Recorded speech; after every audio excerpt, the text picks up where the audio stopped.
বন্ধুরা, আমার চ্যানেলে তোমাদের সকলকে স্বাগত।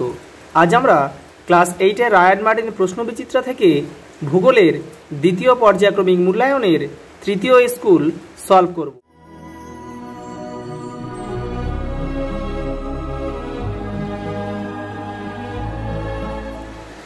দেখে নাও, 3 নম্বর school গোরখাড়া Vidyamandir high school.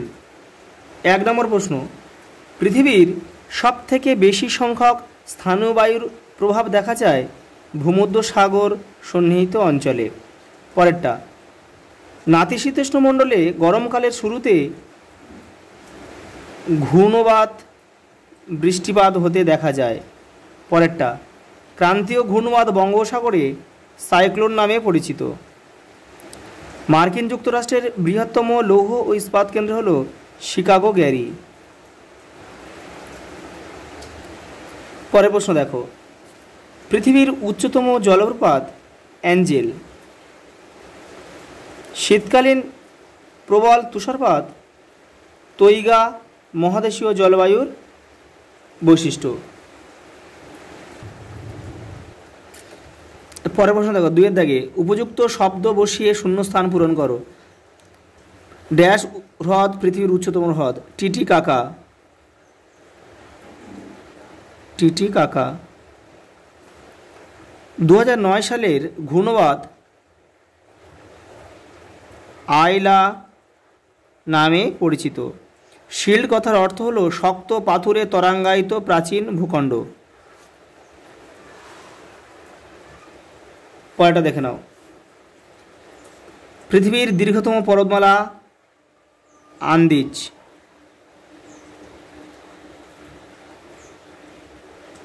Mount Chimborazo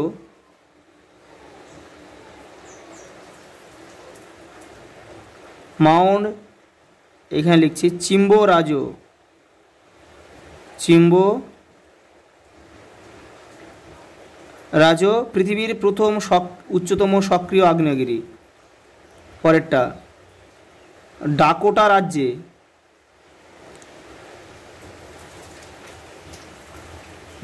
রাজ্যে আমেরিকা যুক্তরাষ্ট্রের মধ্যে সর্বাধিক গম উৎপন্ন হয়। পরের প্রশ্ন, 3-এর দাগে 2-1 কথায় উত্তর দাও। কোন মেঘে বজ্র বিদ্যুৎ সহ বৃষ্টিপাত হয়? Cumulo Nimbus. Cumulo Nimbus. পরেরটা, অধঃক্ষেপণ কি? তোমাদের টেক্সটের 46 নম্বর পেজে উত্তরটি রয়েছে, দেখে নাও। এই যে, পৃথিবীর অভিকর্ষে টানে বায়ুমণ্ডল থেকে জলকণা বা বরফকণা ভূপৃষ্ঠে নেমে এলে তাকে বলে অধঃক্ষেপণ। পরের প্রশ্ন, উত্তর আমেরিকার দীর্ঘতম নদীর নাম কি? মিসিসিপি,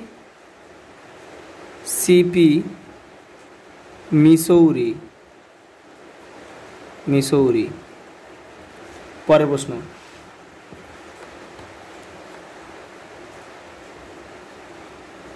মেঘের জলকণাগুলোর ব্যাস কত? 0.02 মিলিমিটার। কোন জলবায়ু অঞ্চলে কোনো ঋতু পরিবর্তন হয় না? নিরক্ষীয় জলবায়ু। স্টেনশিয়া কি? তোমাদের টেক্সটের 106 নম্বর পেজে আছে, তবু বলে দিচ্ছি। পম্পাস অঞ্চলে পশুচারণ ভূমি।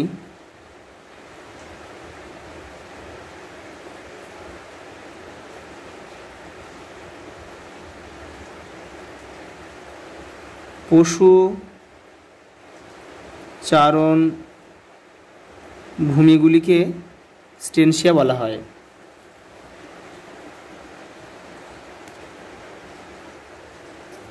4-এর দাগে একটা স্তম্ভ আছে, দেখে নাও। প্রথম আছে বাফেলো। বাফেলো হবে বৃহত্তম ময়দা শিল্পকেন্দ্র, এখানে 1 লিখতে হবে। শিকাগো পৃথিবীর কসাইখানা। গ্যারি লৌহ ইস্পাত শিল্পের রাজধানী। ডেট্রয়েট বৃহত্তম মোটরগাড়ি নির্মাণ কেন্দ্র। 4। আর উইসকনসিন ডেয়ারি শিল্পের প্রধান কেন্দ্র।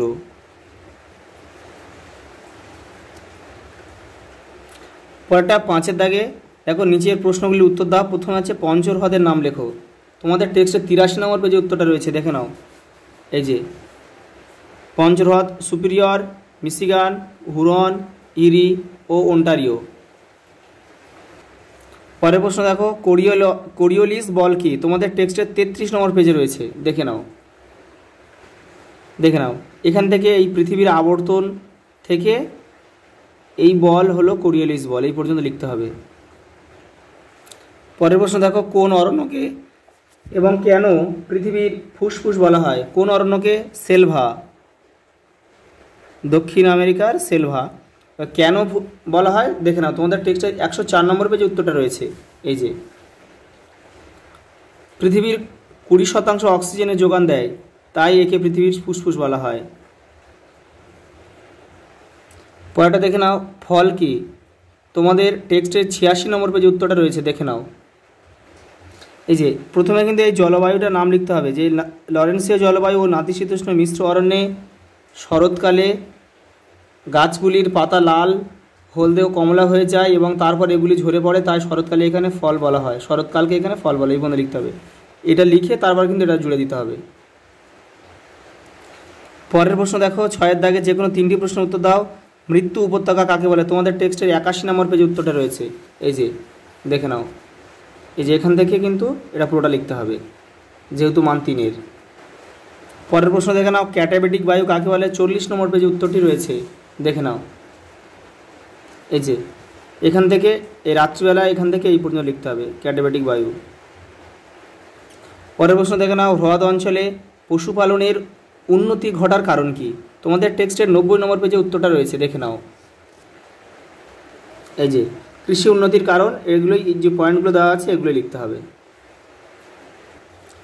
পরের প্রশ্ন দেখে নাও, দক্ষিণ আমেরিকার মধ্যভাগের বিশাল সমভূমি অঞ্চল বিভিন্ন নদী অববাহিকায় কি কি নামে পরিচিত? দেখে নাও।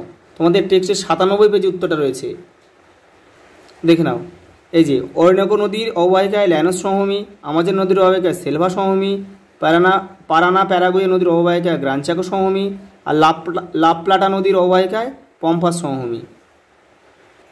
পরের প্রশ্ন 7-এর দাগে দেখে নাও, মান 5-এর এটা। প্রথম প্রশ্ন রয়েছে, কানাডার শিল্ড অঞ্চলে শিল্পোন্নতির কারণ কি? তোমাদের টেক্সটের 92 নম্বর পেজে উত্তরটা রয়েছে, দেখে নাও। এই যে কানাডিয়ান শিল্প অঞ্চল, শিল্প, এইখান থেকে 1, 2, 3, 4টে পয়েন্ট রয়েছে, এগুলো সব লিখতে হবে।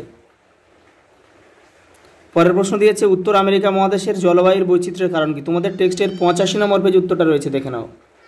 এই যে জলবায়ুর বৈচিত্র্যের কারণ অক্ষাংশগত অবস্থান, সমুদ্র স্রোত, বায়ু প্রবাহ, পর্বতের অবস্থান, এগুলো তোমরা অল্প অল্প করে লিখবে।